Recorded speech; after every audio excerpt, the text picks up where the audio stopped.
mariage forcé moom la ñu annoncé woon que moom la ñuy waxtaanee tey Khayri mariage forcé di loo xamante ne certes wàññeeku na bu baax a baax par rapport à bu njëkk ni nga xamante ne noonu la doon amee mais mu ngi wéy ba tey ci di am. waaw waaw Khady comme mariage forcé mu nekk loo xamante ne phénomène bu doy waar wàññeeku na nag par rapport ak bu njëkkoon ni mu doon mel xam nga ak école beeg avancement yeeg yooyu xale yi xam nga di bañ lu waaye toujours rek dañuy wax ni mariage forcé mi ngi existé ba léegi di am ay conséquences yoo xamante ni li taxoon ñu koy bañ ba léegi mi ngi fi ba tax na tey suñu élément bi yaakaar naa ne buñ ci demee dinañ gën a xam ne lépp leer na parce que wax weddi moom gis bokku ci donc boo waxee ñu ne léegi amatul wala xëy na léegi nit ñi mentalité bu njëkk yi ak léegi changé na waaye ba tey mag ñi am na ñoo xam ne lañ jàppoon ba tey ñu ngi ko jàpp que doom moom dafa war a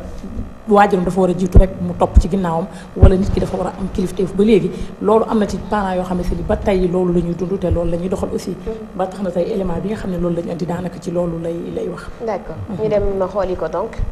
soxna si yow lan moo nekkoon sa problème ba tax nga ñëw fii.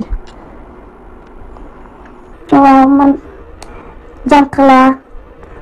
xaw ma dara man xaw ma góor léegi nag ñu forcé ma man benn waay boo xam ne seet nii xaw ma ko bëgguma ko léegi nag waa ji am na xaalis mais à chaque fois bu ma àndee ak moom rek si guddi gi affaire yi day métti. comment naka lay méttee noonu booy def rapport lay métti wala. waaw buy sëy ak man rek day métti daal day métti parce que li mu yor loolu daal man mënuma koo dékku daal loolu daal man xaw ma loolu lu mu toll noonu ak lu mu def maa jaaxal. li mu yor moo la jaaxal. waaw li mu yor moo ma jaaxal nag damaa bëgg a génn ci sëy bi ndax sonn naa premier jour bi hôpital laa dem. bu guddee day dem di jënd ay lubrifiant lu nekk wante affaire bi mënul jàll te daf may forcé bu ma xëyee du ma mën a dox premier jour bi ma mel ni daf ma teppi ma mel ni ku am doom di sañe fu ma toll sama yaram bi sama kanam gi yëpp di metti man nag léegi damaa bëgg a génn ci sëy bi. waaw est-ce que expliqué nga ko say parents. déedéet lii dama kaaru sa wax sama ay parents. ma leen expliqué waaye nee naa leen bëggatuma sëy te ñoom xam nañ ni damaa feebar parce que dem naa hôpital et tout mais boo waxee rek ñu ni waaw jébbale moo mel noonu wante lii du jébbale waa ji li mu yor dafa xajul daal si man dafa rëy. dafa rëy daal. waaw xanaa ku ma jàppale rek ak sama parents yi aussi buñ ko déggee xam ni waa ji dëgg-dëgg daal man li mu yor mënatuma kaa supporter. léegi yow lan ngay xaar ci rubrique bi nga ne. xanaa ku ma jàppale rek ma tas sama sëy daal ndax man daal waa ji tax na maa ragal góor te lii bu ma ci jógee du ma seeti mukk du ma xamati fu góor seete soxna si man damaa sonn daal. loo xamante ne metti na lool loo xam ne mu ngi koy dund peut-être du loo situation bu mu tànnal boppam parce que ay parents am d'après ses explications ñoom ñoo ko teg muy dund également. sujet tabou la un peu ba sañul dem jàkkaarloo ak parents yi nga xamante ne ñoom ñoo ko ci dugal pour wax leen ni que lii moom mooy sama problème parce que kersawam par rapport à ñoom mayu leen ko. donc metti na en tout cas. waaw metti na trop Khady xam nga bu ñu waxee mariage forcé xale yi ñu daan forcé ak léegi sax nekkuñu benn. ba tax na parents yi doon nañ def di teel di maye seen doom yi nekkoon lu contre trop école. xale yi bañ a di imiter valeur occidentale yi nga xam ni da ngay dem ni maa bëgg kii tànn ak sama bopp maa ko choisir ànd ak moom mu nekkoon loo xam ne parents yi yàggoon nañ ko bañ trop nga xam ne xale yi seen jàng daaw loon sori en classe de CM2 rek nga gis ni nañ ko maye ñu ci bari sax dañ doon bañ di leen dugal école pour ñuy am beneen gis-gis ci société bi loolu nekkoon nag peut-être ñoom seeni moyens yoo xam ne dañ ko doon utiliser pour xale yi toog parents yu góor yi da nga doon dégg ñu ni jigéen dafay dugg ci néegu sëyam teel a sëy ndax mu jaamu yàlla ci jaamu yàlla mën a rafet ak mu mën a matale mu nekkoon loo xamante ni dañ ko doon def mu nekkoon tamit ay yenn yoo xam ne yu bari dañ ko doon éviter parce que bu njëkkoon nga dégg ni sa doom sëy na tas na sax loolu moom catastrophe la woon ci famille bi nga bokk yëpp dafa nekkoon honte boo xamante ni kenn bëgg ko woon sa famille donc mu mel ni loolu yëpp bokkoon na ci li nga xam ne dañ doon bañ souvent muy dal xale yi ba nga xam ni lu bari dañ leen doon forcer di leen mayee balaa ngay choisir sa bopp wala ngay xam àddina yooyu yëpp dañ ko doon taamu di ko def nga xam ne buñ la mayee rek également souvent c'était pour bañ xale bu jigéen bi indi gàcce ci biir kër gi moo suñu société dañu tàmm di wax ni ko taaru jigéen mooy sëy jox peut-être taar boobu noonu ñoom ñu choisir la balaa ngay gën a yàgg ci kër gi. voilà balaa ngay gën a yàgg ci kër gi ak sa morom yëpp sëy nañ dangaa war a sëy génération bi la fi doon tolloo loolu même sa yaay jërëjëf sax dafa doon rus parce que man de liggéeyuma ci kër gi lu tax vraiment ñëpp seeni doom dem te sama doom demagul mu mel ni même bàjjen yi dafa nekkoon yoo xam ne dañ ko daan waxante ci biir kër gi bu sa doom jarul rek ñu commencé bi nday ju bon ja nangam moo tax taamu sa doom mu nekkoon loo xam ne lu ci bari de mag ñi dañ ko ci daan éviter ba tax ñu daan forcer xale yi di leen maye ci yenn âge bi mais loolu gis nañ ni loolu léegi vraiment xam nañ ni sax mi ngi wàññeeku waaye ba tey am na mais force bi dafa am tamit yeneen yoo xamante ni def ci am muy conséquences négatives parce que bu ñu xoolee ñu ngi forcer xale yi di leen maye mais gis nañ ni divorce bi léegi la gën a bari divorce bi léegi bari na trop te ku divorce dootoo bëggatee sëy te ku sëyul di nga sëyantu mu mel ni kon pomm yi tamit bari na trop ci jamono ji bu ñu ko seetloo te loolu yëpp nekkoon na loo xamante ni mag ñi daan nañ ko invité ba pare tamit ñu gis ni même mariage forcé boobu ñu koy def dañ forcé ni dugal ko ci néegu sëy mu am jëkkër am far parce que bëggul ki nga xamante ni moom la nekk parce que dañ ko forcé te sentiru ci boppam loolu yëpp dañ ko fi gis dañ ciy gis aussi dispersion yi nga xamante ni dafay am ci famille yi parce que di nga sëy fenn bëggoo ñu forcé la yóbbu la sa kër bàjjan nga bañ divorce bi am léegi parents yi dañuy daal di am problème ñaari camp yëpp kenn ku nekk da ngay jëlal sa morom affaire yooyu ki nga xam ne da ngay dem ba da ngay gis sax liggéeyante di ci am parce que dootuñu bëgg ku jigéen ki am jëkkër wala ku góor ki baax soit ñuy dem ba ci place liggéey bi kaayam di ko yàq wala ku jigéen ci bopp nga jéem ko dëj ba dootu yaakaar nga ne bu demaatee feneen yow après sa défaite lay doon mu nekk ay yu bari yoo xamante ni mariage forcé bi dañ ko ci gis toujours daf ci am mais li gën a metti nga dégg moom wax ci reportage bi mu ne man bu ma jógee fii sax dootuma sëy parce que déjà ragal daf ko traumatisé parce que xam nga sëy ki nga bëggul wala ki nga xamul dafa bari ay yu bari yu nekk ci biir parce que li ñuy wax ne lalu mbëggee dafa xat ki nga bëgg rek moom nga ko mën a bokkal quoi lalu sëy du moins dafa xaw a metti te nit ñi nañu bàyyi looy xaar ba sëyagul wala sa doom bi lu muy xaar ba sëyagul di nga forcé ni dugal ko ci sëy mu génn ci sëy ba nekk jiwin ñu di ko xas di ko traité du nekk fekk yow parent bi yaa am part de responsabilité ci loolu mais beneen côté bi ci des aussi man góor ñi dama leen di blâmer ci côté boobu parce que maay góor jërul fëgg dënn ba tax na ngay def yenn yi parce que histoire bi ku ne xam na ne amoon na fi jaaroon na fi aussi ci yokk yi nga xam ne góor ñi dañ ko daan yokk seen bopp muy lu doy waar di tas sëy yu bari ba tey ñu ngi continuer di ko def parce que ñu ko doon def ba tey ñu ngi fi donc duñ def publicité duñ tudd kenn mais am nañ ci ay preuves yu leer que loolu dafa am ñu ngi koy def te loolu war nañoo xam ne bu ñu demee ci seen santé sax lu naturel mun na baax léegi mais mën nga dem ba ci biir nga amaat ci yeneen conséquences yoo xamante ni après dina la jural leneen. et puis yow bu fekkee conséquence bi nga xamante ne yow yaa ko nar a dund ci futur bi nga ko nar a séentu mais ci présent bi yaa ngi gaañ doomu jàmbur déjà mu ngi yaa ngi koy gaañ chaque jour mu ngi jaabante hôpital mënul dem ci kenn ne ko lii mooy sama problème parce que peut-être ruus na jàkkaarloog nit ne ko lii. également peut-être xëy na dina ragal ko bu ko raconté nit mu reetaan ko et cetera donc muy loo xamante ne franchement dafa metti déjà boo déggee ci waxam benn instant mu ngi naan que dafay espérer papam ak yaayam xàmmee baatam. loolu mooy dernier recours am en fait. waaw loolu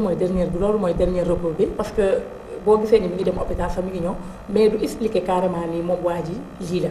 xam nga parce que boo gisee man après reportage bi ñu ngi waxtaan. yaa ngi dégg muy wax ni maa ngi koy wax sax xanaa du ngeen utiliser yéen wala xanaa doo leen fo ba pare parce que tamit xam nga rapport moom du looy ñëw rek di ko def subitement war ngeen a fo war ngeen a kii affaire yooyu mu ni loolu yëpp dina ci am dina dem sax ba dina ut ay lubrifiant mais waa ji ci boppam moom la mun supporter li mu yor te moom ci boppam xam na ne moom li mu yor aussi sax normal la nekkul loo xam ne seen lu normal la donc du lu mu judduwaale loo xam ne c'est moom xëy na peut-être moo ko créé wala je ne sais pas. peut-être moom moo ko dem lijjanti voilà moo ko dem lijjanti ñëw def ko mais quand même te bi ma ko laajee tamit nee na moom dafa doon am ay jigéen ñuy divorcé. dafa doon am ay jabar yooyu di daw donc kon nag xëy na peut-être kam mën a dajeel xëy na yàlla booleeku ko kooku waaye en tout cas. nañuy def xale bu jigéen bi nopp na ko. xale bi xam nga mariage forcé moom en général nit ñi du ngeen miinante mais dañuy wax ne jigéen du bëgg mais day miin. nopp gi tamit mën na ci nekk de. non bu ko miinoon c'est autre chose comme mu ngi jaabante di dem hôpital c'est autre chose. c'est pas psychologique. waaw c'est pas psychologique te parents yi aussi dañu war a bàyyi gis nit ku yor alalam rek toogaayam nga ñëw jël sa doom dugal ko fa parce que moom dañuy wax daal jaanu pax la dina màtte bul dugal sa loxo. léeg-léeg nga gis waa yow yaay ñëw imposer ko proposer ko sa doom. kaay ma may ndax yàkkamti xew. te gis nga genre yooyu dañuy nangoo financé ci jigéen. parce que delloo ba la ñuy xalaat. xam nga waa ji gaa dëgg la de xëy na peut-être ñu ngi góorgóorlu ci moom parce que mi ngi koy expliqué wante parents yi aussi même bu ñu yëgee problème bii du ñu taxaw ndax dafa def ci ndaw si alal yu bari ndax waa ji ñàkkul. dafa def si ndaw si alal ju bari fi mu ko teg aussi ku ko fa fekk di nga ko ñee parce que mettre na ko dans les bonnes conditions mais moom gis na ni yooyu yëpp gisu ko parce que amu ci bonheur toujours moo waa ji dafay metti toujours dafay mel ni ku nekk ci accouchement day dem ba day mel ni dañ koy yokk yu demee noonu xam nga muy dem hôpital di baagante vraiment Khady loolu nekk lu metti loo xamante ni parents yi aussi war nañ cee bàyyiwaat xel parce que xale bi tey bu doon xale bu ñàkkeet sax xale yu dëgër bët yi tey jii dañuy taxaw ak seen parents yi wax ak ñoom premièrement boo may dama naa ma bëgguma deuxièmement nga maye ma dem ma gis fa loolu damay am lay bu ma la mën a taxawee ni leen kii ak lii ndax moom malgré matériel ba xaalis ba premier cadeau ba mariage ba neexaay ba yëpp moom gisul loolu. parce que déggal ay waajuram moo ko ci dugal voilà moom vraiment déggaloon na ay waajuram dugg ci sëy bi mais affaire bi daal vraiment mi ngi noonu daal nekk na lu metti. dafay yéeme déjà parce que en fait quand tu parles de mariage forcé man question bi posé. dama laa bëgg a takk. bëgguma sëy ak yow doy na. jarul forcé. non sànq yaa ngi naan góor mais en fait góor lu bëri la te loolu si la bokk aussi. en fait force pour la. parfois nag mën nañu forcer bu jigéen waxuma sax parents yi. mais waa ji si bopp non mais attends yaakaar naa ne booy labat soxna si ngay waxtaanal avant si yoon. war nga waxtaan ak moom laataa ngay waxtaan ngay waajuram. xam yow si jëm bopp ndax ki nga bëgg a takk. bëgg na la sëyal mais. bëgg naa laa takk bëgguma seeg yow jeex na on passe à autre chose mais pour lan forcer c'est ça le problème loolu mooy question bi d'abord. waaw déjà ci doxaan mi xale yu góor yi boo leen ne am naa kenn du ñu bàyyi. donc c'est pas étonnant que ci sëy bi ñuy forcer bu ñu amee recours jaaree ko ci kaw. mën na leen doxaan 10 ans si tu veux pas sortir avec moi doo nangu. c'est aussi simple que ça. bu dee fi nga taxaw da ngay wax dëgg la. je veux dire ki nga naan que am naa copain bàyyiwul. kooku xam nga boo tàmmee loolu ci ndoxaanantu bi boo demee ba bëgg a takk